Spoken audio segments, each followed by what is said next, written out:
लोकसभा चुनाव के बाद मुख्यमंत्री योगी आदित्यनाथ के नेतृत्व में हुए विधानसभा उपचुनाव की 9 सीटों पर मुख्यमंत्री योगी का पूरा फोकस था, क्योंकि मामला नेतृत्व के साथ साथ बीजेपी के उत्तर प्रदेश में घट रहे वर्चस्व से भी जुड़ा हुआ था।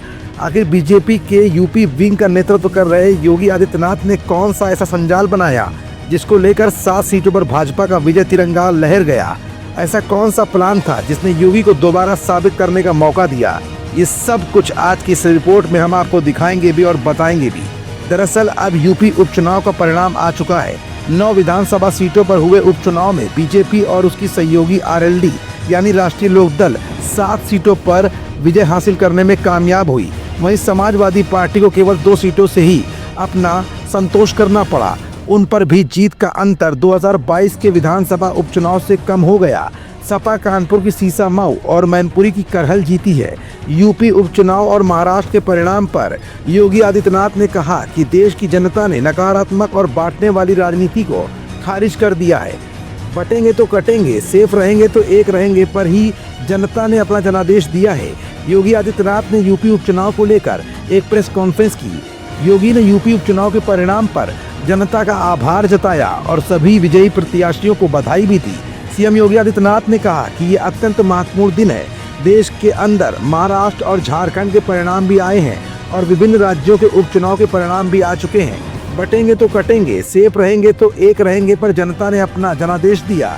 योगी ने कहा कि अगर हम उत्तर प्रदेश की बात करें तो 9 सीटों पर उपचुनाव हुए हैं, जिनमें बीजेपी गठबंधन ने 7 सीटें हासिल की। इस ऐतिहासिक विजय का श्रेय पीएम मोदी के नेतृत्व और मार्गदर्शन को ही जाता है। जनता को विश्वास है कि मोदी जी के नेतृत्व में उनकी नीतियां और निर्णय देश और समाज के अनुकूल हैं और उस पर जनता जनार्दन की ये मुहर है। सभी बीजेपी कार्यकर्ता और विजयी प्रत्याशियों को बधाई।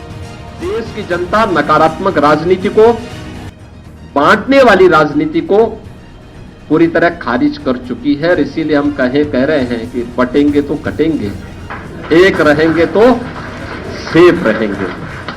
तो एक रहेंगे, सेफ रहेंगे पर देश की जनता जनार्दन ने राष्ट्रीय एकता और अखंडता को मजबूती प्रदान करने के लिए, सुरक्षा और समृद्धि के लिए अपना जनादेश दिया है। मैं आप सबका एक बार फिर से अभिनंदन करता हूं। भारतीय जनता पार्टी के उन लाखों कार्यकर्ताओं का हृदय से उन्हें बधाई देता हूं और विजयी प्रत्याशियों को भी अपनी बधाई देता हूं। योगी आदित्यनाथ ने आगे कहा कि मीरापुर, गाजियाबाद, कुंदरकी, खैर, कटेहरी, मंझुआ और फूलपुर पर जनता ने बीजेपी के पक्ष में अपना जनादेश दिया है। ये दिखाता है कि जनता को बीजेपी का आशीर्वाद प्राप्त है। ये इंडिया गठबंधन की लूट और झूठ की योजना का अंत भी है। जनता जनार्दन का अभिवादन करता हूँ। यूपी के परिणाम हमारे पक्ष में है। यही महाराष्ट्र के अंदर भी देखने को मिला है। यहाँ बीजेपी की महाप्रचंड जीत हुई है। ये नए भारत के नए महाराष्ट्र की विजय है। शिवसेना शिंदे गुट को जितनी सीटें मिली हैं, इंडिया गठबंधन को उतनी सीटें नहीं मिली। और यही महाराष्ट्र के अंदर भी हम सबको देखने को मिला है। एक प्रचंड और अभूतपूर्व ऐतिहासिक विजय भारतीय जनता पार्टी महायुति गठबंधन को महाराष्ट्र के अंदर प्राप्त हुआ है।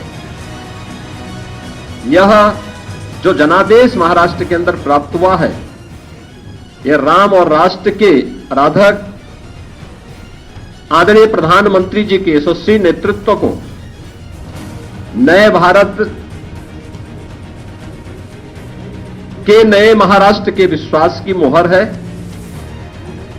छत्रपति शिवाजी महाराज के आदर्शों की विजय है और बाबा साहब भीमराव अंबेडकर का अपमान करने वालों की यह एक पराजय भी है। महाराष्ट्र राज्य में भारतीय जनता पार्टी महायुति गठबंधन के सहयोगी शिवसेना शिंदे गुट को जितनी सीटें प्राप्त हुई हैं, महाविकास आघाड़ी यानी इंडी गठबंधन जो देश के अंदर है, उसको कुल मिलाकर के भी उतनी सीटें नहीं प्राप्त हो पाई है। योगी आदित्यनाथ ने चुनाव से पहले पूरी ताकत कानपुर की सीसामऊ सीट को भी लेकर झोंकी थी, लेकिन वहां पर भाजपा का विजय तिरंगा नहीं फहर पाया। अब ऐसे में देखना यह है कि चुनाव के बाद योगी किस फॉर्म में नजर आते हैं और उनकी इस जीत और हर बात का जवाब अब समाजवादी पार्टी 2 सीटों पर ही सिमटने के बाद किस ढंग से और कब देती है, ये भी वक्त की ही गर्त में है।